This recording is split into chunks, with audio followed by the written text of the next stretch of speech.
Mga pita guys, napagaw-pagaw na po ko kayong balik ako sipon mo. Naglaba ko aning suot sa ako ang apo nga senior scout. Kay gamito nila ugma kay Domingo ko karon happy Sunday. Pili ito. Gamay lang ang ubo ba? Sipon. Aksyon na puntag pagaw, palit na puntag kuan ano. Nga inana akong gilabhan guys. Talon. Gilabhan ko na ko ang kalo ni CD nga gigamit gahapon sa pag-check up sa hospital para ano kalat kayo ako ang ano sige gunon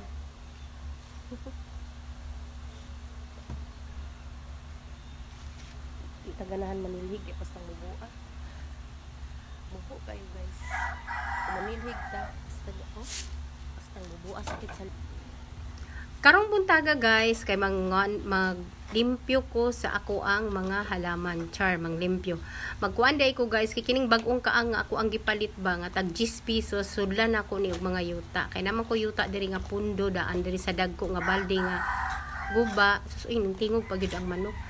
Ako ano ni siyang itanom ning mga bulak nga mga sanga-sanga. Ako yuta diri guys. Ug diri na ko ginabutang kining mga ana bitaw magluto mi og itlog na mga siniak. Ako lang gitapok diri kay tagaan akong time ba pag panahon nga kailangan na nako kay akong basagon kay nagkuan ko og bulak.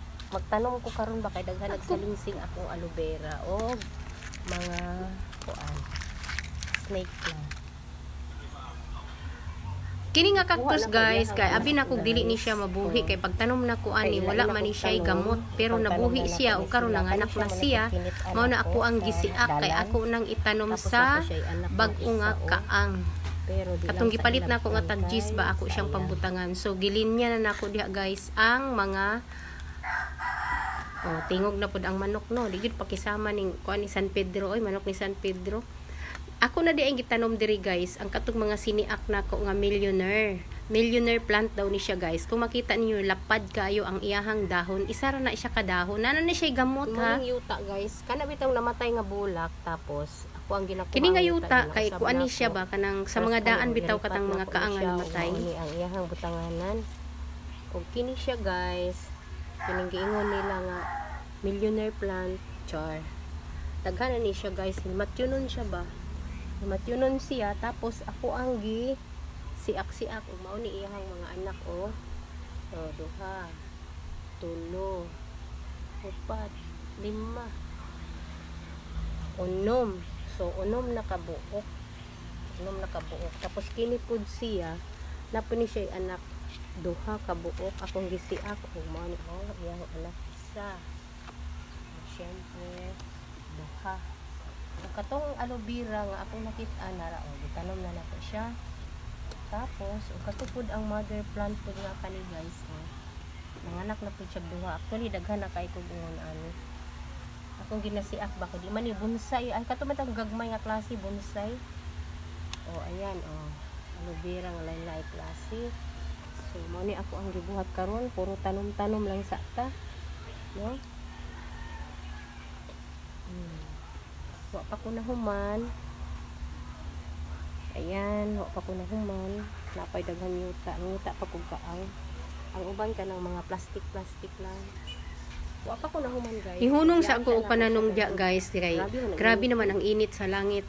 Pero nagtaligsik diha.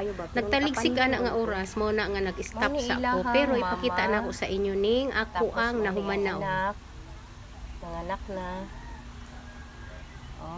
Kani mo'y bag-o na kong siak karon. So ang iyang anak ni daga na 5 ka buok. Mao ni ilang mama. Inani ra gyud siya kadagko di ni siya motubo. Tapos kini pud siya kini giingon nilang millionaire plant. Mao ni ang mama. Mao ni ang anak isiak na nako. Ni duha ang anak tulo, upat, lima, unom. Tapos kini pud ang mama. Tipid siya muhatag no. Raayaha duha ra iyahang anak karon. Tapos kini siya kabalo kung babae ba ni laki. Tapos kini siya sa pikas ni nako nga aloe vera tipid pod Tuwali tulo na siya guys. Anak pud ni siya na yang mama wa pa na. Diri kutob na lang ako ang video guys. Ug daghan kayong salamat. Please don't forget to subscribe my YouTube channel and Facebook page Maris and Simple Lifestyle Bibay Vlog. See?